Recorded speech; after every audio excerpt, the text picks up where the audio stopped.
एक समय की बात है। एक सौदागर था जिसकी 3 बेटियां थीं। उसकी तीनों बेटियां बहुत ही सुंदर थीं, परंतु छोटी वाली सबसे प्यारी थी। सौदागर को अपनी तीनों बेटियों से बहुत प्यार था। वो बस डरता था कि कोई बेटी उसे छोड़कर ना चली जाए। इसलिए सौदागर ने फैसला किया कि वह अपनी तीनों बेटियों से पूछेगा कि वह उससे कितना प्यार करती हैं।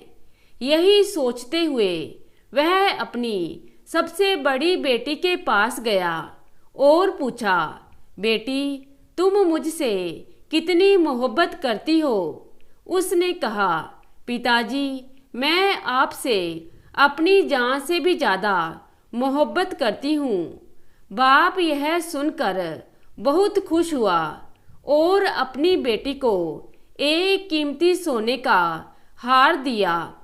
फिर वो अपनी दूसरी बेटी के पास गया और उससे भी यही पूछा कि तुम मुझसे कितना प्यार करती हो। दूसरी बेटी ने कहा, पिताजी, मैं आपको पूरी दुनिया में सबसे ज़्यादा चाहती हूँ। सौदागर बेटी की बात सुनकर बहुत खुश हुआ और उसे बहुत सी सोने की अशर्फियाँ दीं। अब सौदागर अपनी सबसे छोटी बेटी के पास गया और पूछने लगा, बेटी, तुम मुझसे कितना प्यार करती हो? सबसे छोटी बेटी ने जवाब दिया कि नमक के बराबर। बेटी का जवाब सुनकर सौदागर को बहुत गुस्सा आया कि नमक तो बहुत मामूली और सस्ती चीज है, ये मुझे इतना ही प्यार करती है। सौदागर ने गुस्से में कहा, मुझे पता है कि एक दिन तुम मुझे छोड़कर चली जाओगी, इसलिए अच्छा है कि तुम अभी से इस घर से चली जाओ।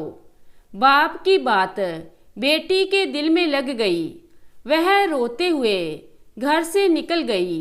वह लड़की एक जंगल से गुजर रही थी जहाँ पर बहुत घास उगी हुई थी। लड़की ने अपने कपड़े के ऊपर ही एक और घास की पोशाक बनाकर पहन ली ताकि वह पहचानी ना जाए। वह राजा के महल के पास जाकर रुक गई। वहां जाकर उसने अपने लिए काम मांगा। महल के बावर्ची ने सौदागर की लड़की को महल में रख लिया।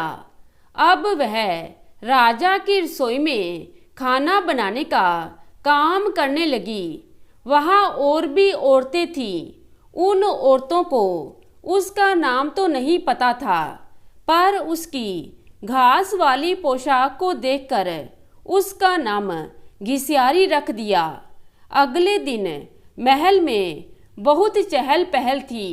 राजा अपने बेटे का राज तिलक करने जा रहे थे और उस उत्सव में सभी को आने की इजाजत थी। सौदागर की बेटी ने अपनी घास वाली पोशाक उतार दी और बिना किसी को बताए उत्सव में चली गई। किसी ने भी उसे पहचाना नहीं।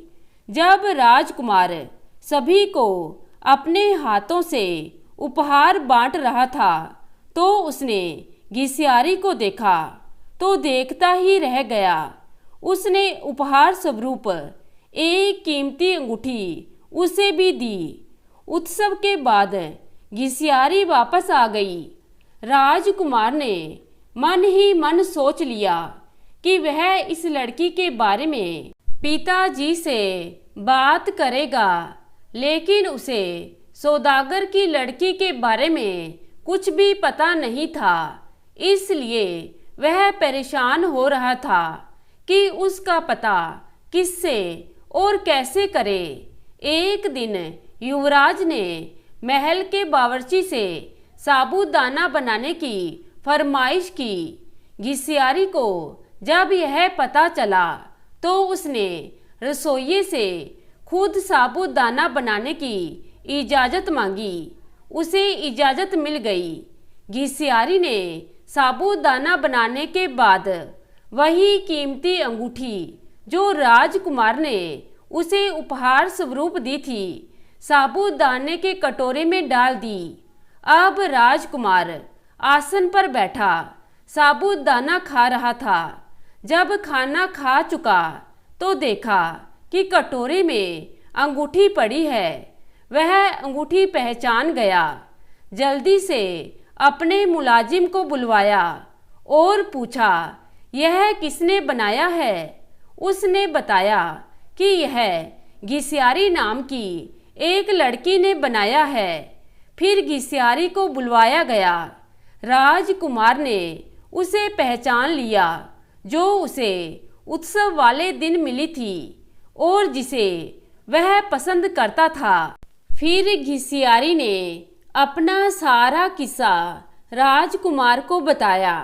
राजकुमार ने घिसियारी के बारे में राजा को बताया।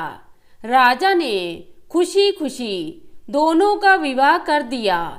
राजकुमार के विवाह की खुशी में एक बहुत बड़े उत्सव का आयोजन किया गया। उत्सव में शहर के सभी बड़े सौदागरों को भी बुलाया गया था। घिसियारी के पिता भी उस उत्सव में मौजूद थे।